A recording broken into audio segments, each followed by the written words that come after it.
เนอะเอาละเอาไม่ไหว้พระก่อนเนาะแล้วก็รับศีลแล้วก็สวดมนต์การสวดวันนี้ถวายพระพรชัยมงคลแก่สมเด็จพระเจ้าลูกเธอเจ้าฟ้าพัชรกิติยาภาโดยขอพระองค์ท่านนั้นจงได้หายจากอาการพระประชวรการเจ็บไข้ได้ป่วยไม่ละอย่าได้เกิดมีแก่พระองค์ขอพระองค์ทรงมีพระเกษมสำราญมีพระชนมายุยิ่งยืนนานได้120พระพรรษายิ่งขึ้นไปต่อไปไหว้พระเนออระหังสัมมาสัมพุทโธภควาพระผู้มีพระภาคเจ้าเป็นพระอรหันต์ดับเพลิงกิเลสเพลิงทุกข์สิ้นเชิงตรัสรู้ชอบได้โดยพระองค์เองพุทธังภควันตังอภิวาเทมิข้าพเจ้าอภิวาทพระผู้มีพระภาคเจ้าผู้รู้ผู้ตื่นผู้เบิกบานกราบพระพุทธสวากขาโตภควตาธัมโมพระธรรมเป็นธรรมที่พระผู้มีพระภาคเจ้าปฏิบัติดีแล้วธัมมังนัมสสามิข้าพเจ้านมัสการพระธรรมกราบพระธรรมสุปฏิปันโนภควโตสาวกสังโฆพระสงฆ์สาวกของพระผู้มีพระภาคเจ้าปฏิบัติดีแล้วสังฆังนัมมามิข้าพเจ้านอบน้อมพระสงฆ์นะโมตัสสะภะคะวะโตอะระหะโตสัมมาสัมพุทธัสสะนะโมตัสสะภะคะวะโตอะระหะโตสัมมาสัมพุทธัสสะนะโมตัสสะภะคะวะโตอะระหะโตสัมมาสัมพุทธัสสะพุทธังสรณังคัจฉามิธัมมังสรณังคัจฉามิสังฆังสรณังคัจฉามิตุติยัมปิพุทธังสรณังคัจฉามิตุติยัมปิธัมมังสรณังคัจฉามิตุติยัมปิสังฆังสรณังคัจฉามิตติยัมปิพุทธังสรณังคัจฉามิตติยัมปิธัมมังสรณังคัจฉามิตติยัมปิสังฆังสรณังคัจฉามิปานาติปาตาเวระมณีสิกขาปะทังสมาธิยามิอะตินนาทานาเวระมณีสิกขาปะทังสมาธิยามิกาเมสุมิจฉาจาราเวระมณีสิกขาปะทังสมาธิยามิมุสาวาตาเวระมณีสิกขาปะทังสมาธิยามิสุราเมรยะมัจจปมาทฐานาเวระมณีสิกขาปะทังสมาธิยามิอิมานิปัญจสิกขาปทานิสีเลนะสุขติงยันติสีเลนะโภคสัมปทาสีเลนะนิพุติงยันติตัสสมาสีลังวิโสทะเยยะโตอังภะเกเนอริญาญาชาติยาชาโตนาเปชานาเมสันเจจาปานังเชเวตาโวโรเปตาเตนะสัจเจนะโสติเตโอตุ โสติคัพพชาโพชังโคสัตติสังฆาโตธัมมานังวิจโยทัฏฐาวิริยัมปิติปัสสัตถิโพชังคาจัตตถาปะเรสัมมาทุเปกะโพชังคาสัตเตเตสัพพทัสสินามุนินาสัมมาทัคขาถาภาวิตาภาอุริกตาสังวัตตันติอภิญญายะนิพพานายะจะโพธิยาเอเตนะสัจจวัชเชนะโสทิเตโอตุสัพพทาเอกัสสมิงสัมมะเยนะโทโมคคัลลานัญจกัสสปังคิลาเนตุคิเตติสวาโพชังเทสัตถะเทสัญญิเตจะทังอภินันติตวาโรกามุจจิงสุตังคะเนเอเตนะสัจจวัชเชนะโสติเตโอตุสัพพทาเอกตาธรรมราชาปิเทรัญเยนะปิปิลิโตจุนทัตเถเลนะตัญเยวะภนาเปตตวานะสัทลังสัมโมทิตัวจะอาภาธาธัมหาวุธาสิธานะโสเอเตนะสัจจวัชเชนะโสติเตโอตุสัพพทาปะอินาเตจะอาภาธาตินนันนัมปิมะเหสินังมัคคะอัตถกิเลสวะปัตตานุปติธรรมตังเอเตนะสัจจวัชเชนะโสติเตโอตุสัพพทาภวตุสัพพะมังคลังรักขันตุสัพพเทวตาสัพพะพุทธานุภาเวนะสัทธาโสติภวันตุเตภวตุสัพพะมังคลังรักขันตุสัพพเทวตาสัพพะธัมมานุภาเวนะสัทธาโสติภวันตุเตภวตุสัพพะมังคลังรักขันตุสัพพเทวตาสัพพะสังฆานุภาเวนะสัทธาโสติภวันตุเตด้วยคำสัตย์นี้ขอถวายพระพรกรมอุตุได้ประกาศบอกไว้ว่านับตั้งแต่เมื่อตะวันว่ามาจนถึงปัจจุบันนี้ตะวันแถวบริเวณวัดหนองตองใกล้เคียงมีฝนตกสุยเมื่อเวลาบ่าย3 โมงป่ายจนถึงเกือบ5 โมงเย็นตกมานักลมนิ่งอุณหภูมิตะวันนี้39แต่ปัจจุบันว่าเดี๋ยวนี้21 องศาพี่น้องญาติโยมท่านผู้ฟังทั้งหลายตะวันนี้ก็ไม่ได้ออกวัดไปที่ไหนหลังจากที่ฉันเจ้าแล้วก็อยู่วัดอยู่ว่าจนถึงเวลาบ่ายโมงป่ายหรือบ่าย2ก็จัดให้มีการประชุมคณะสงฆ์อำเภอ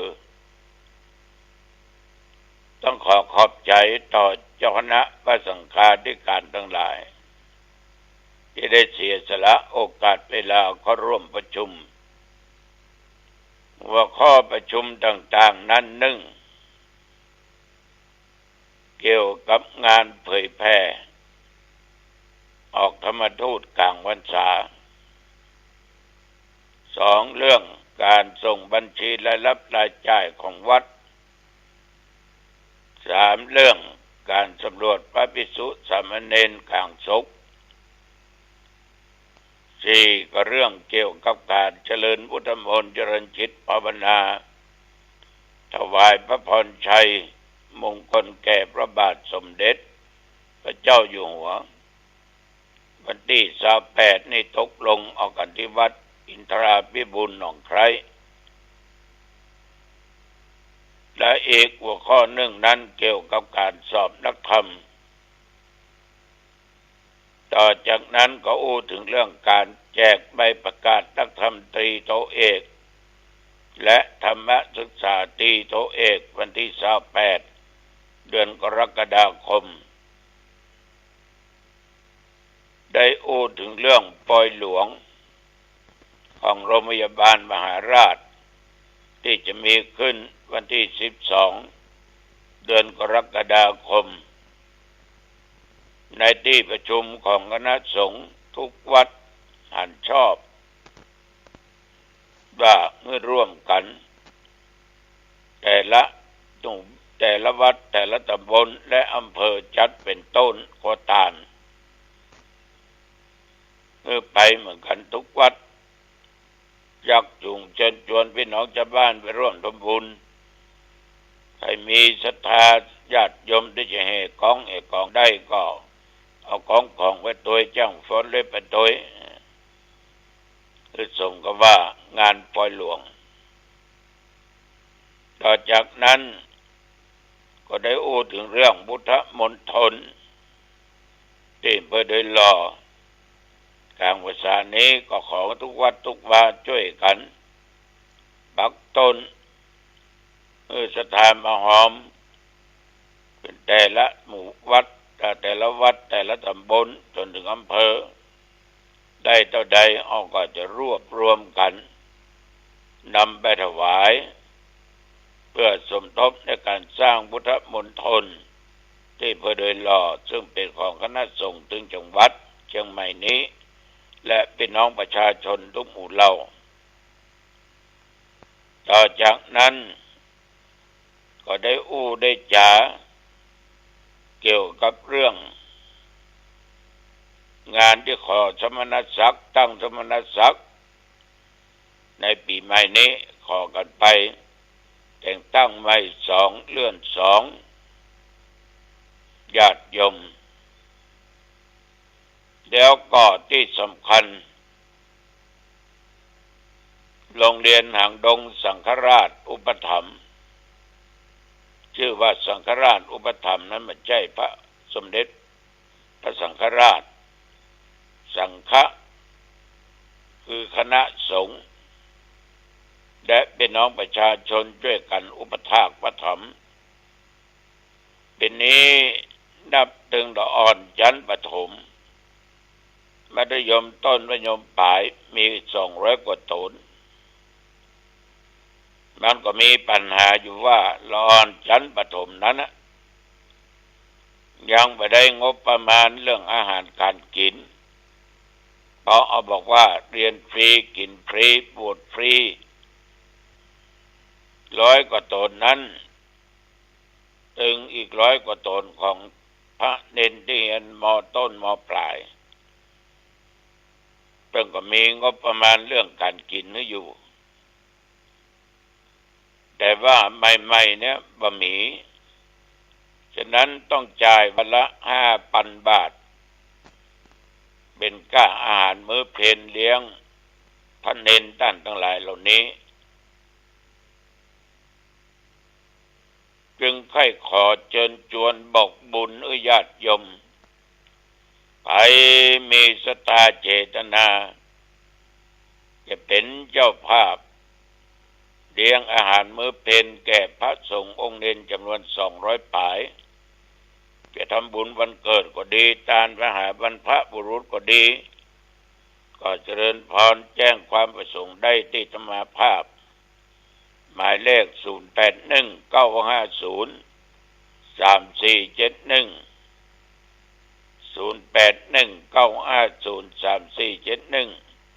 หรือจะไปใกล้อาจจะไปแจ้งความประสงค์ที่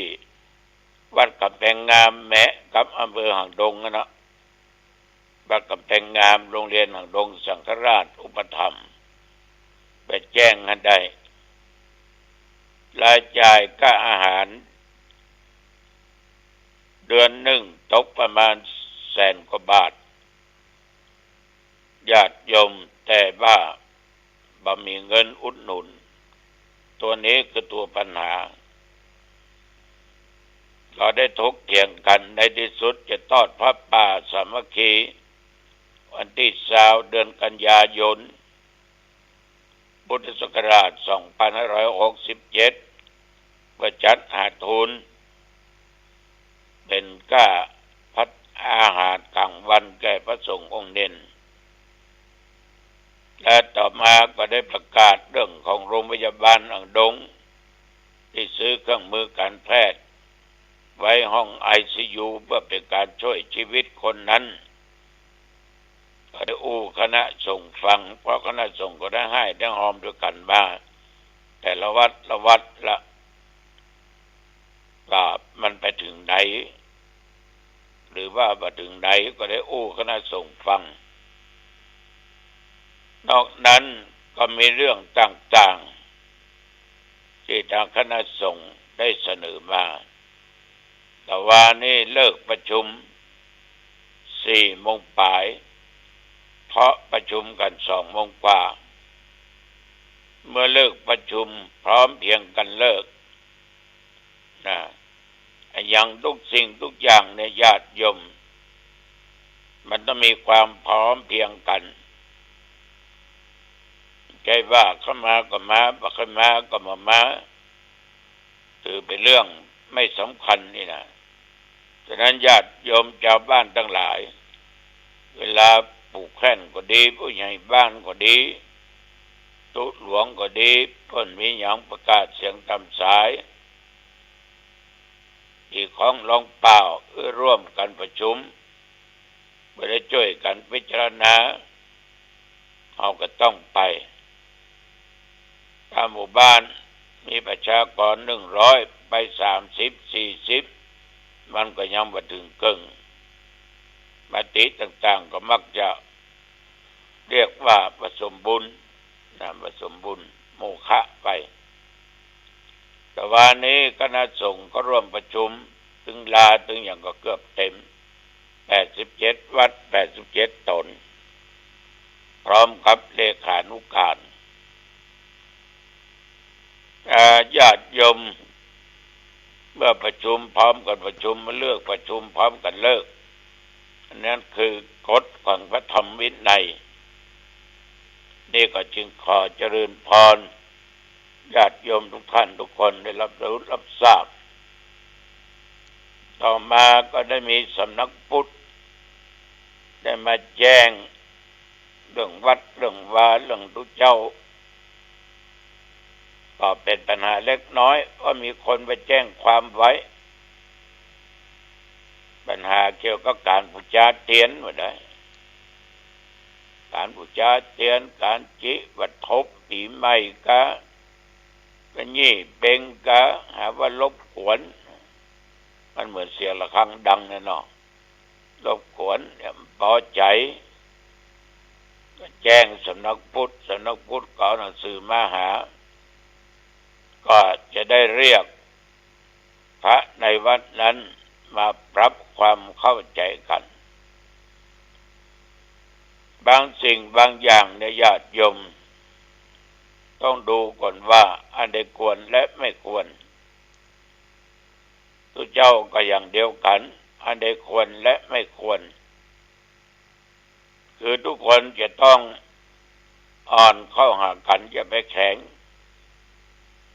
ต้องปรับความเข้าใจกันให้ได้คนเราอยู่ด้วยกันในสังคมเนี้ยญาติโยมถ้าบ่เข้าเพิ่นมันก็ลำบากบางทีวงเหล้ายังเข้าวงไฮโลยังเข้าวงไพ่ยังเข้า วงสนทนากันในทางที่ดีบ่เข้าเบื่อกลัวเนี่ยอยากอู้กับหมู่นี้อู้มาได้ก็อู้เรื่องนิพพานอู้เรื่องศีลเรื่องธรรมต้องแตกอะกะมันอู้บ่เข้าเพิ่นเพราะมันเป็นคนที่เรียกว่ามันบ่ฮู้เรื่องบาปเรื่องบุญฉะนั้นญาติโยมแต่ว่านี่ก็ยังมีอีกหมู่หนึ่งก็มาอู้มาจ่าเรื่องวัดเรื่องวาเรื่องตุเหมือนกันนะ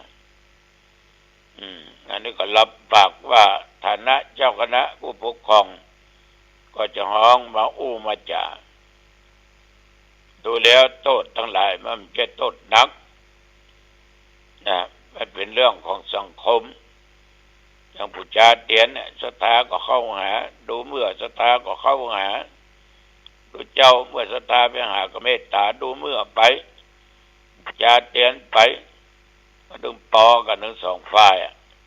ทั้งฝ่ายทั้งนอกทั้งฝ่ายทั้งในแล้วก็คนที่มาชอบมันก็ต้องว่าให้กัน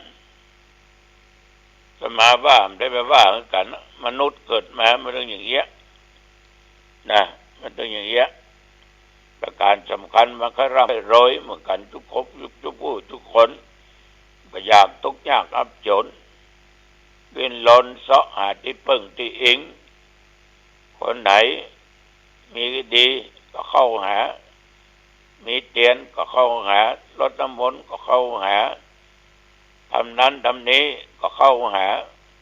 มันเป็นเรื่องของมนุษย์มันเป็นเรื่องของคนฉะนั้นถ้าเอามันชอบเอามันต้องไปว่าอย่างเพิ่นนะเอาไปชอบเอาต้องมีศีลเอาต้องมีธรรมปฏิบัติเอาศีลธรรมกรรมฐานข่มจิตข่มใจไว้เอาแต่ปฏิบัติจริงๆจัง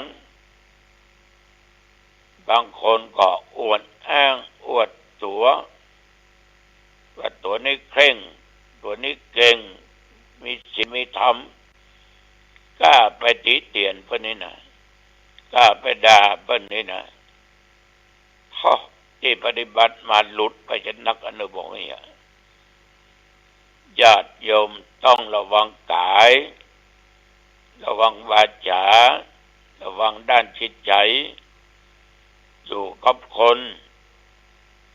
นับตั้งแต่2ขึ้นไปถ้าเรา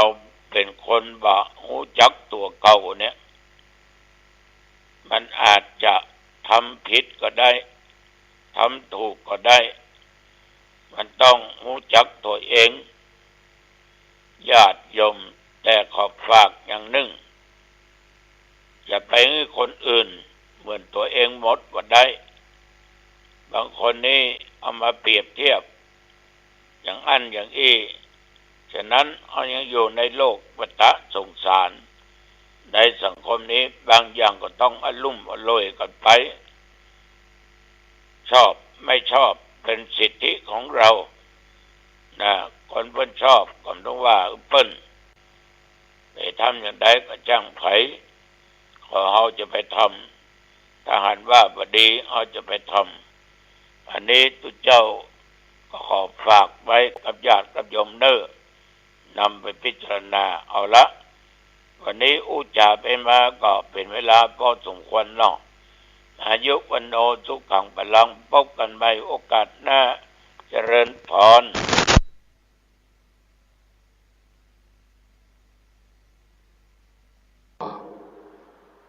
เหมือนดั่งทารกแรกเกิดเติบโตโดยไม่รู้สึกตัวเช่นนั้นร่างกายของเราเกิดความเสื่อมเกิดการเปลี่ยนแปลงจิตใจของเราก็เป็นเช่นนั้นเกิดความเบื่อหน่ายเกิดความรำคาญเกิดความหงุดหงิดทุกวันให้เราพิจารณาร่างกายของเรามันไม่เที่ยงมันเปลี่ยนแปลงมันเป็นสภาพที่ทนได้ยากให้เรารู้เรื่องร่างกายของเรา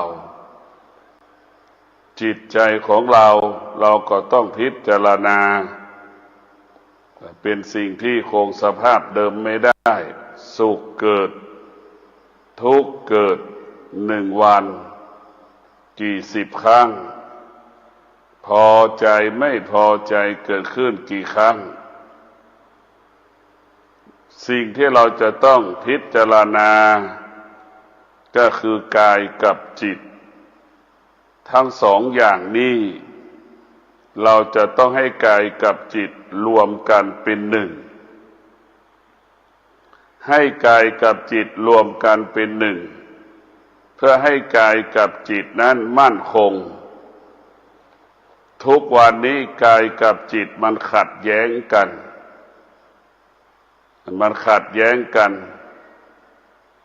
พอเราตั้งใจจะสวดมนต์ไหว้พระพอขัดแย้งกันเกิดอารมณ์ความรู้สึกที่เกิดขึ้นจิตใจเราก็เกิดอาการไม่ไปไหว้พระไม่ไปสวดมนต์อันนี้แหละเรียกว่ามันไม่สามัคคีกันเราจะต้องให้กายกับจิตเกิดความสามัคคีกันให้กายของเราเป็นที่ตั้งของธรรมให้ใจของเราเป็นที่ตั้งของธรรมจริงๆธรรมมันก็อยู่ที่กายของเราจริงๆธรรมก็อยู่ที่ใจของเราสุขทุกข์เกิดขึ้นที่ไหนธรรมะก็เกิดขึ้นที่นั่นสุขทุกข์เกิดขึ้นที่ใดธรรมะก็เกิดขึ้นที่นั่นสุขเกิดทุกข์ก็ดับมันเป็นเช่นนี้ของมันทุกข์เกิดสุขก็ดับก็เป็นเช่นนี้แบบนี้มันเปลี่ยนกันแบบนี้ตลอดเวลาสุขเกิดทุกข์ก็ดับทุกข์เกิดสุขก็ดับมันก็เกิดอาการแบบนี้ของมันร่างกายของเราจริงๆมันเป็นปกติของมันเหมือนกันหมดทุกคนร่างกายของเรามันเป็นปกติของมันพระธรรมะของพระพุทธเจ้าก็ให้เรานั้นศึกษาเรียนรู้เรื่องร่างกายของเราธรรมะของพระพุทธเจ้าให้เราศึกษาพิจารณาจิตใจของเราทุกวันนี้เราขาดสติ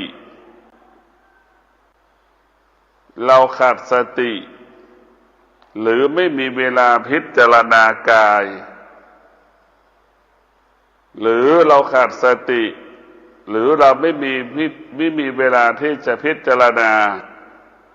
สิ่งที่กระทบจิตใจของเราจะต้องพิจารณาสิ่งเหล่านี้ทำไมมันถึงเกิดความเจ็บปวดตามร่างกายอย่างเงี้ยทำไมจิตใจมันถึงเกิดหงุดหงิดอึดอัดเบื่อหน่ายอย่างนี้นี่เราต้องพิจารณาและเราจะต้องดูและสังเกตไม่ว่าความสุขไม่ว่าความทุกข์มันเกิดขึ้นแล้วมันก็จากเราไปเราต้องพิจารณาความเจ็บปวดที่มันเกิดขึ้นร่างกายมันเกิดขึ้นแล้วมันก็จากเราไปมันจะเป็นเช่นนี้ของมันเราจะต้องพิจารณาแยกแยะกายกับจิตกายของเราเปรียบเสมือนคนป่วยนอนบนเตียงจิตของเราเปรียบเสมือนหมอพยาบาลดูแลคนป่วยให้เราพิจารณาร่างกายของเราเปรียบเสมือนคนป่วยนอนบนเตียงจิตใจของเราเปรียบเสมือนจิตหมอพยาบาลดูแลคนป่วยหมอพยาบาลจิตพยาบาลสัมผัสกับคนป่วย คนแก่คนเจ็บคนตายทุกวันดวงจิตหมอดวงจิตพยาบาลไม่สะเทือนไม่หวั่นไหว